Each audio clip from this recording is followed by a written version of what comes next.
बहुत ज्यादा बढ़ रहा है तेजी से।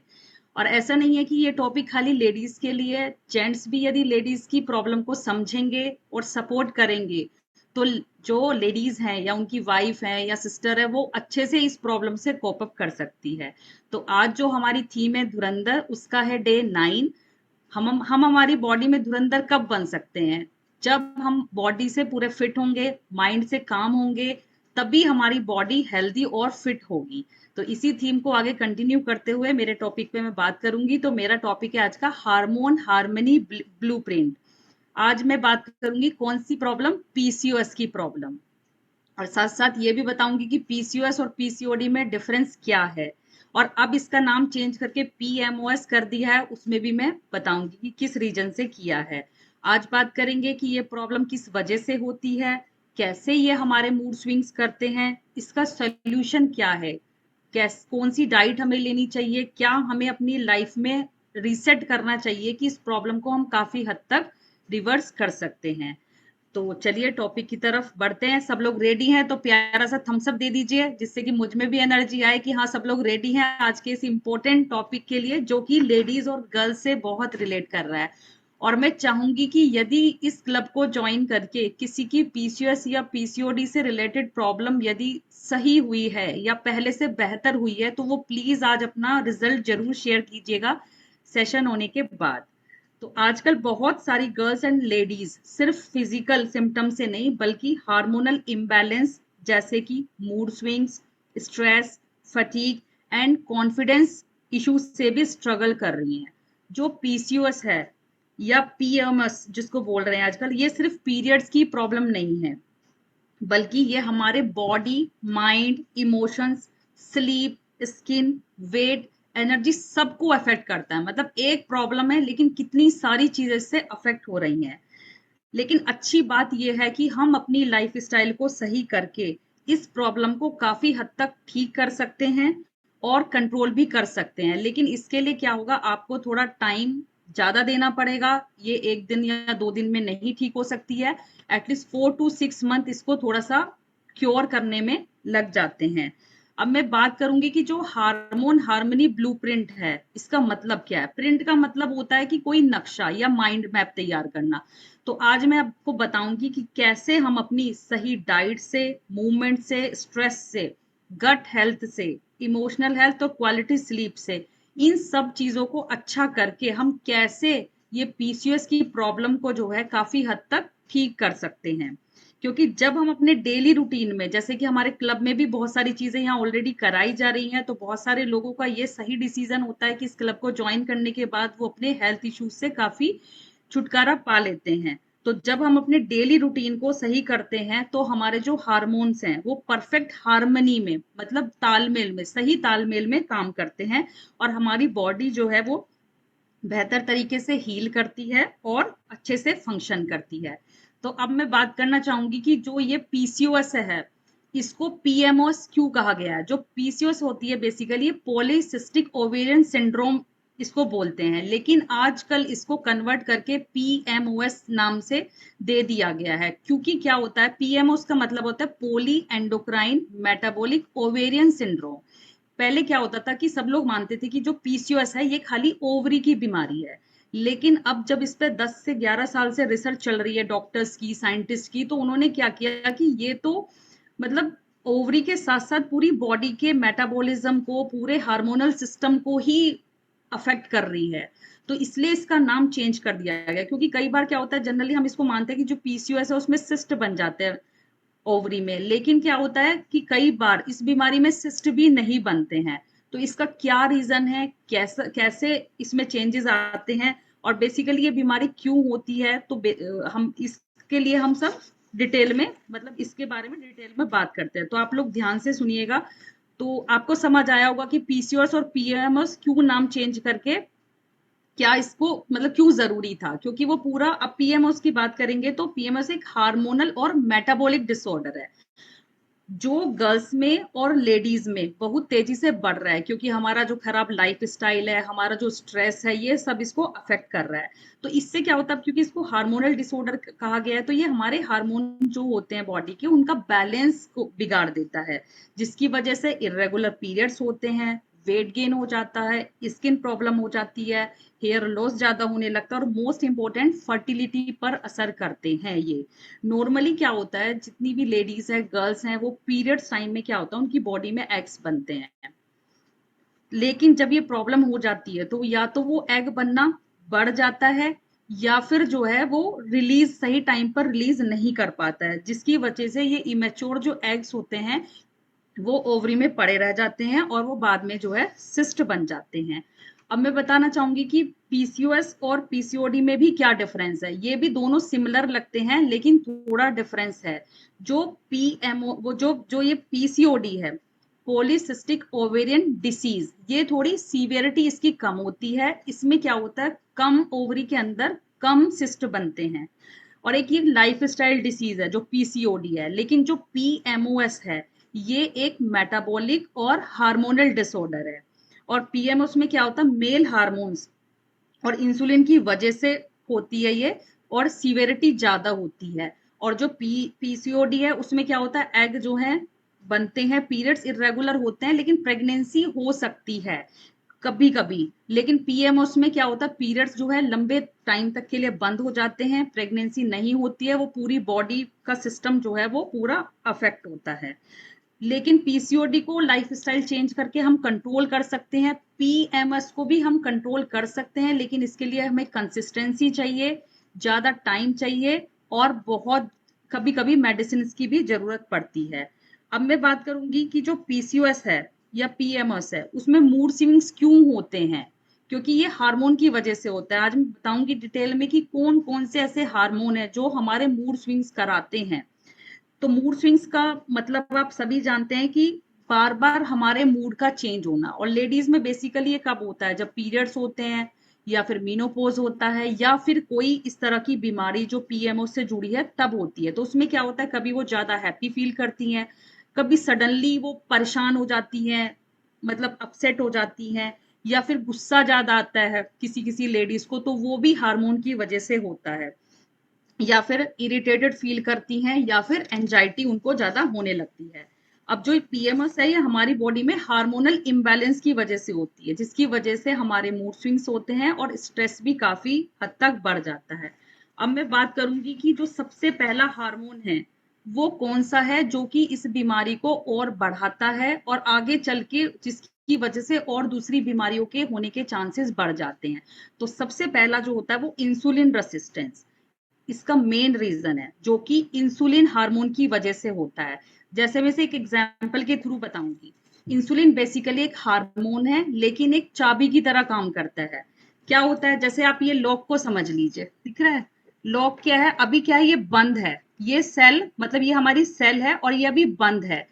ये खुलेगा तब, कब खुलेगा, जब हमारी बॉडी में इंसुलिन की मात्रा अच्छे से होगी और हमारी बॉडी इस इंसुलिन को समझेगी कि वो सही रिसेप्टर पे जाके अटैच हो गया है। अब यदि ये सही रिसेप्टर से जाके अटैच हो गया है तो ये लॉक खुल जाएगा। लॉक खुलेगा तो जो हमने शुगर ली है वो हमारी बॉडी में जाएगी और एनर्जी हमें देगी। लेकिन क्या होता है, अब ये लॉक बंद है, ये लॉक हो गया बंद, मतलब जो इंसुलिन हमारी बॉडी में बन रहा है, चाबी इधर है, ये इंसुलिन है, ये बंद हो गया, सेल्स बंद है। अब हमारी बॉडी में इंसुलिन तो बन रहा है, लेकिन हमारी बॉडी उसको सही से यूटिलाइज नहीं कर पा रही है। मतलब ये चाबी जो है सही जाके सेल्स में, सेल्स का दरवाजा नहीं खोल पा रही है, जिसकी वजह से क्या हुआ, सेल्स में ग्लूकोज नहीं जा रही है और एनर्जी नहीं बन रही है। इसको बोलते हैं इंसुलिन रेसिस्टेंस। मतलब सही चाबी सही लॉक पे जाके फिट हो जाए तो ही लॉक खुलेगा। ऐसी इंसुलिन जो है जब हमारी सेल्स में जाएगा तभी हमें एनर्जी मिलेगी। तो इसको इंसुलिन रेसिस्टेंस क्यों कहते हैं, कि हमारी बॉडी में इंसुलिन है लेकिन वो सही से काम नहीं कर रही है। अब क्या होता है, ऐसी स्थिति में क्या होता है, इंसुलिन में इंसुलिन ज्यादा है, बॉडी में ग्लूकोज का लेवल जो है बहुत बढ़ जाता है, शुगर का लेवल जो है बढ़ जाता है। तो जब ये शुगर का लेवल बढ़ता है तो हमारी बॉडी जो है ओवरीज को सिग्नल देती है कि आप एंड्रोजन्स बनाओ, आप जो है टेस्टोस्टेरोन्स बनाओ। अब आप कहेंगे कि टेस्टोस्टेरोन्स तो मेल में बनते हैं, नहीं, लेकिन कुछ हद तक जो ये टेस्टोस्टेरोन है, जो एंड्रोजन है, ये फीमेल की बॉडी में भी बनते हैं। तो क्या होता है कि ओवरी ने, अब क्या हुआ, माइंड को सिग्नल गया कि इंसुलिन बढ़ रहा है बॉडी के अंदर, शुगर बढ़ रहा है, तो ओवरी अब तुम ज्यादा एंड्रोजन्स बनाओ, टेस्टोस्टेरोन्स बनाओ। अब ये जब बॉडी, अब ऐसा नहीं कि जो लेडीज की बॉडी है, फीमेल की बॉडी है, वो मेल में कन्वर्ट हो रही है, ऐसा बिल्कुल नहीं है। लेकिन कुछ जो मेल के जो सिम्टम्स हैं, जैसे कि फेशियल हेयर ग्रोथ होना, ये सब फीमेल की बॉडी में आने शुरू हो जाते हैं। और हमारा जो अब क्या होता है, जब ये मेल हार्मोन हमारी बॉडी में बढ़ता है, एंड्रोजन्स जब हमारी बॉडी में बढ़ते हैं, तो जो दूसरे हार्मोन्स हैं, जैसे कि एस्ट्रोजन और प्रोजेस्टेरोन, जो कि हमारी पूरी मेंस्ट्रुअल साइकिल के मेन हीरो हैं, ये उनके बैलेंस को भी बिगाड़ देते हैं। अब क्या होगा, जब ये एंड्रोजन्स बढ़ेंगे, तो जो एस्ट्रोजन लेवल है हमारी बॉडी में, वो बढ़ जाएगा। और जब एस्ट्रोजन बढ़ जाएगा, तो जो प्रोजेस्टेरोन का लेवल है, वो डाउन हो जाएगा। मतलब यदि कोई चीज बढ़ रही है, तो कोई चीज कम हो जा रही है, जिससे कि जो बैलेंस है वो पूरा बिगड़ जा रहा है। तो इससे क्या होगा, हमारे चेहरे पे बाल हो सकते हैं, पिंपल्स हो सकते हैं, पीरियड्स इरेगुलर हो सकते हैं। और मेन बात क्या होती है, हेयर फॉल होता है, और इनफर्टिलिटी की प्रॉब्लम हो जाती है। मतलब इसमें क्या होता है, पीरियड्स जो है 3-4 महीने या ज्यादा टाइम के लिए बंद हो जाते हैं। उस टाइम पे प्रेगनेंसी के चांसेस नेग्जिबल हो जाते हैं। और आगे चलकर यदि यही सिचुएशन चलती रही, तो यही हमें आगे चलकर जो है डायबिटीज, फैटी लीवर, मोटापा, हार्ट अटैक जैसी प्रॉब्लम इससे रिलेट हो सकती है। क्योंकि वो भी, मैंने जैसे पहले भी सेशन लिया था, वो भी हमारे हार्मोन से रिलेटेड होती है। अब पहले तो मैंने बताया इंसुलिन रेसिस्टेंस, मतलब मेन हार्मोन जो है हमारा इंसुलिन की वजह से और एंड्रोजन की वजह से। दूसरे में हार्मोन की बात करूंगी, जो कि इस प्रॉब्लम में होते हैं, वो होता है luteinizing hormone and follicle stimulating hormone. जब इनका बैलेंस बिगड़ जाता है, तो भी मुश्किल होती है। हमारी बॉडी में ये पीरियड्स को और ओव्यूलेशन को मेनली दो हार्मोन कंट्रोल करते हैं, जो ल्यूटिनाइजिंग हार्मोन है और फॉलिकल स्टिमुलेटिंग हार्मोन।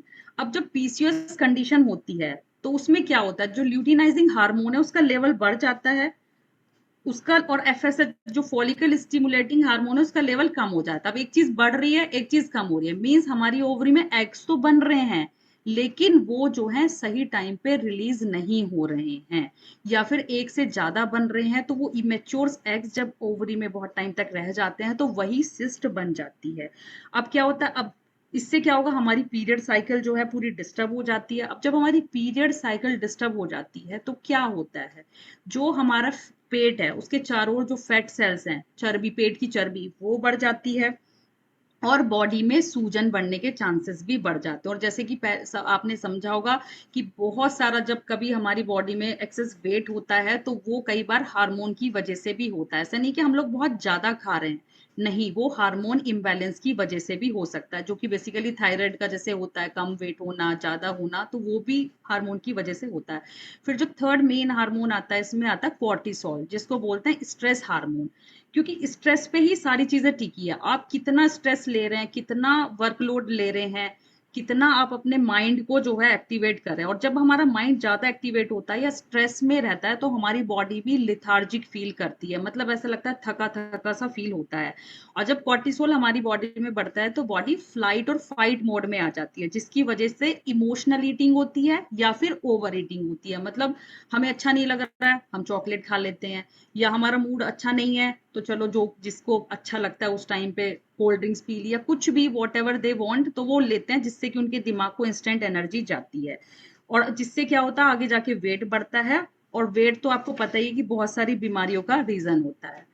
फिर मैं बात करूंगी कि blood sugar ups and down.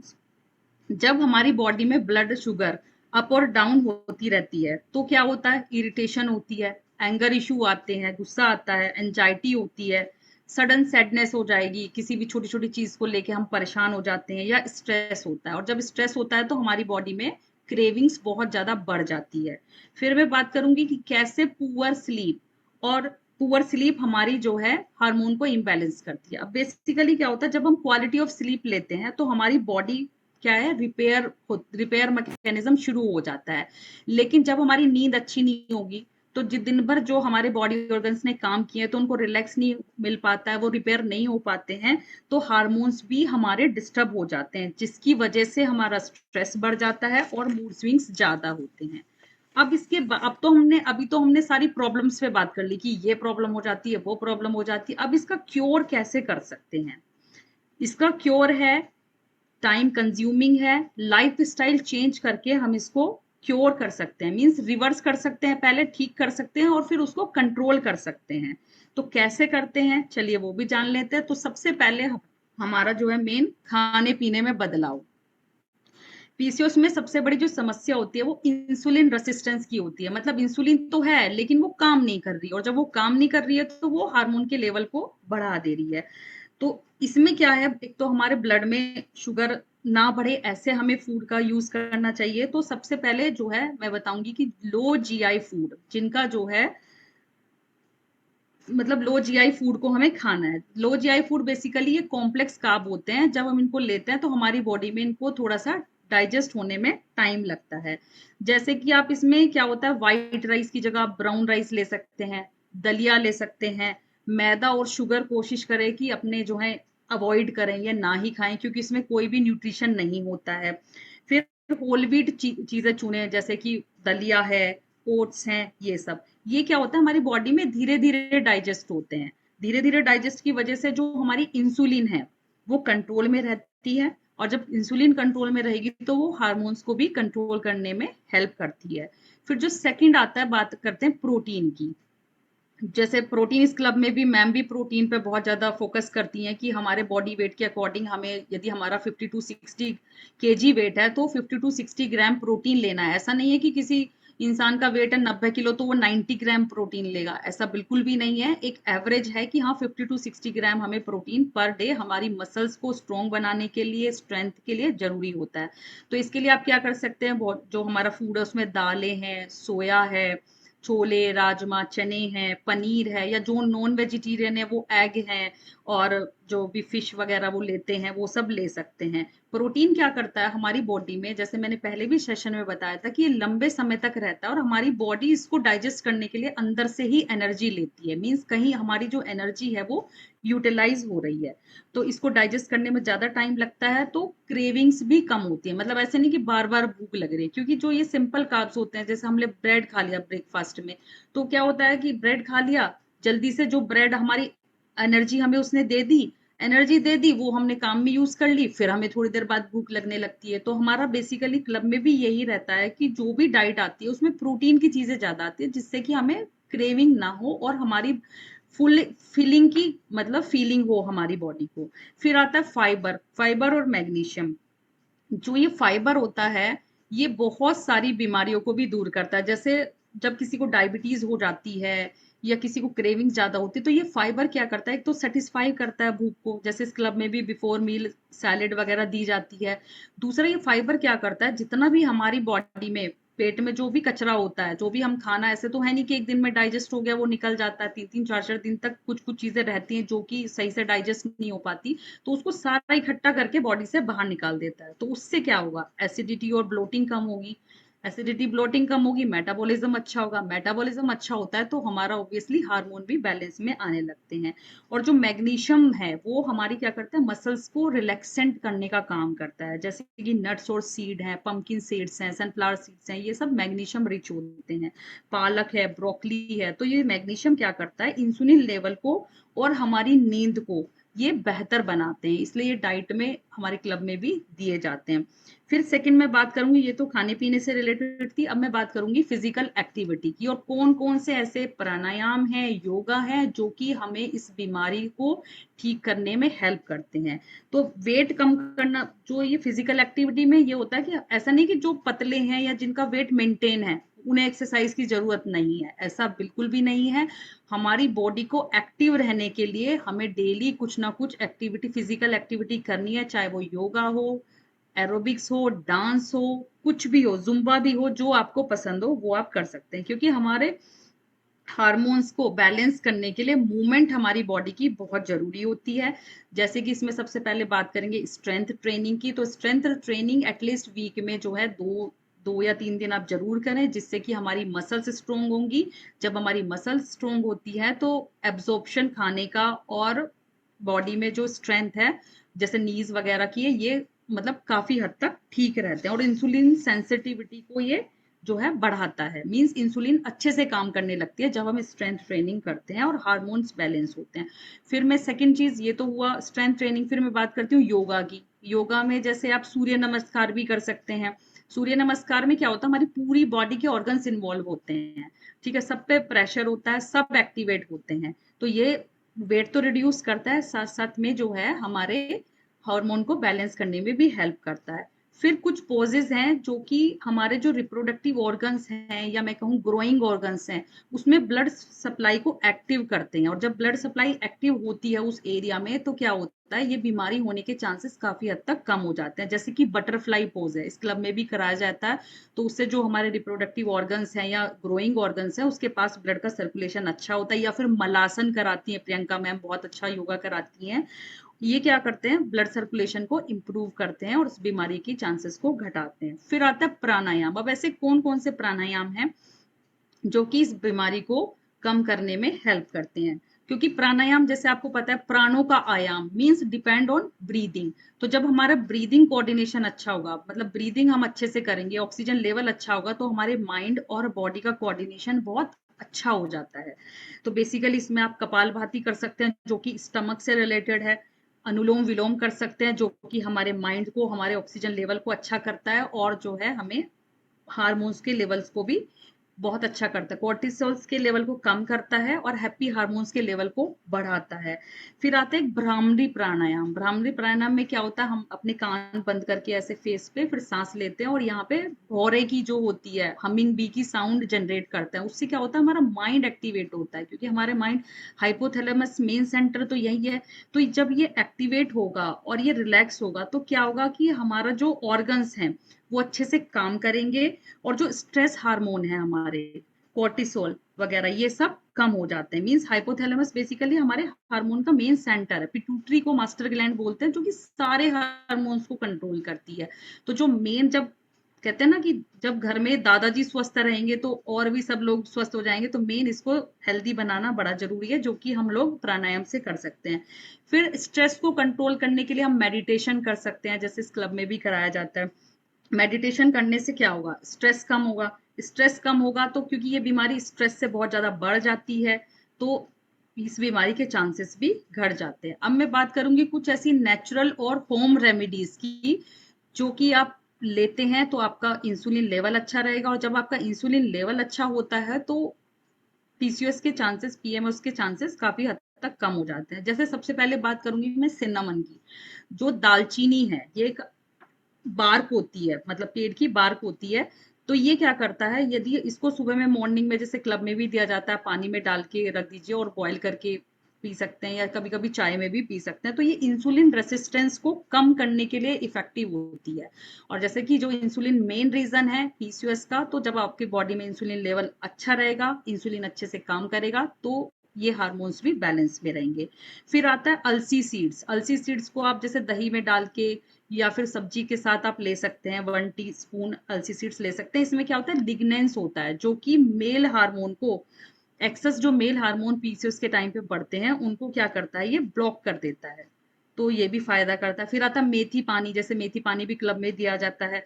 तो मेथी पानी क्या करता है, ये हमारे मेटाबॉलिज्म को बूस्ट करता है, मीन्स हमारे डाइजेशन को बेहतर बनाता है, ग्लूकोज के लेवल को मेंटेन करता है। अश्वगंधा है, शतावरी है, ये सब क्या करते हैं, ये स्ट्रेस रिलीज करने में बहुत हेल्प करते हैं। लेकिन लेकिन लेकिन मोस्ट इंपॉर्टेंट बात ये है कि जो भी आप शुरू कर रहे हैं वो अपने कोच की गाइडेंस में शुरू करें। क्योंकि क्या होता है, किसी की बॉडी को गर्म चीजें सूट नहीं करती हैं, किसी को सूट कर जाती हैं। तो पहले ये सब लेने से पहले अपने कोच से बात कीजिए। यदि वो बोलते हैं तो आप लीजिए, और यदि आपको फिर भी नहीं सूट करते हैं तो आप उनसे बात कीजिए कि इसकी जगह वो और दूसरा सब्स्टिट्यूट बता सकते हैं। फिर आता है स्लीप। जैसे कि मैंने पहले भी बताया कि यदि हम रात की जो स्लीप है वो अच्छी लेते हैं, जो हमारा सर्काडियम रिदम है वो अच्छा होता है, मीन्स हमारा एक सोने का और जागने का एक प्रॉपर टाइम होता है कि हम 10:30-11 o'clock तक मैक्सिमम सो गए हैं, सुबह में 6 बजे के करीब उठ गए हैं, तो क्या होता है, हमारी बॉडी रिपेयर मोड में होती है।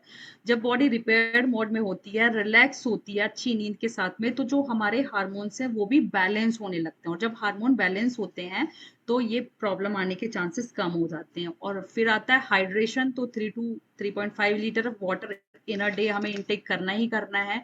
मतलब मैं कोई बहुत ज़्यादा नई चीज़ नहीं बता रही हूँ, लेकिन इस क्लब में ये ऑलरेडी दी जाती हैं। जो नए मेंबर्स हैं उनके लिए ये एक बहुत अच्छा वो है कि यदि आप फ्यूचर में इस तरह की बीमारी से बचना चाहते हैं, तो ये लाइफ का मतलब एक ज़रूरी पार्ट है। जैसे जीने के लिए ऑक्सीजन ज़रूरी है, ऐसी स्वस्थ रहने के लिए हमारा जो डेली रूटीन है, वो अच्छा होना बहुत ज़रूरी है।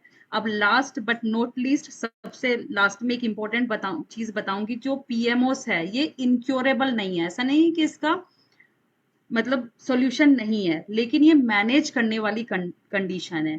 और इसको मैनेज करने के लिए क्या चाहिए? कंसिस्टेंसी चाहिए। कंसिस्टेंसी इसकी सबसे बड़ी मेडिसिन है। सही खाना, सही नींद, रेगुलर एक्सरसाइज, स्ट्रेस मैनेजमेंट करना, ये सब धीरे-धीरे हमारे हार्मोन को बैलेंस करते हैं। और जब हमारे हार्मोन्स बैलेंस होते हैं, परफेक्ट हार्मनी में काम करते हैं, तो हमारी माइंड रिलैक्स होता है, बॉडी काम होती है और हमारी लाइफ जो है वो हेल्दी, हैप्पियर हो जाती है। कोई लाइफ में चाहेगा कि किसी को बीमारी हो? कोई नहीं चाहता है। तो यदि हम अपने रूटीन को सही रखेंगे, जंक फूड से दूर रहेंगे, तो ऑब्वियसली ये बीमारी हमारे पास भी नहीं फटकेगी। जैसे इस क्लब में आके बहुत सारे लोगों की बीमारियां काफी हद तक दूर हो गई हैं, बहुत खुश रहना शुरू कर दिया है, क्योंकि वो फिजिकल एक्टिविटी मोड में आ गए हैं, हैप्पी हार्मोन्स बनते हैं, और जब किसी चीज में उनको खुशी मिलती है तो वो ज्यादा से ज्यादा उस चीज को फील करते हैं और उस चीज के साथ रहना मतलब सीख जाते हैं। जैसे मैम मेडिटेशन भी कराती हैं, अफर्मेशन कराती हैं, जैसे आज पीसीओएस से रिलेटेड अफर्मेशन हुई है। तो बेसिकली ये कहीं न कहीं जब हम अपने माइंड से डीप ब्रीथ करके, स्लो एक्सहेल करके माइंड से इन सब चीज़ों को फ़ील करते हैं, तो क्या होगा? जो हमारा माइंड है, उस तक ये चीज़ें जाती हैं। हम अपनी बॉडी की केयर करते हैं, जब उस तक ये चीज़ें जाएँगी, तो ऑब्वियसली हमारी बॉडी रिलैक्स फ़ील करेगी और ये स्ट्रेस तो दूर चुटकियों में ही भाग जाएगा। इसलिए स्ट्रेस को भगाओ ज़िंदगी से दूर और हार्मोन्स को बनाओ हैप्पी, फिजिकल एक्टिव रहो, डाइट सही लो। यही मेरा आज का टॉपिक का वो है। Thank you so much.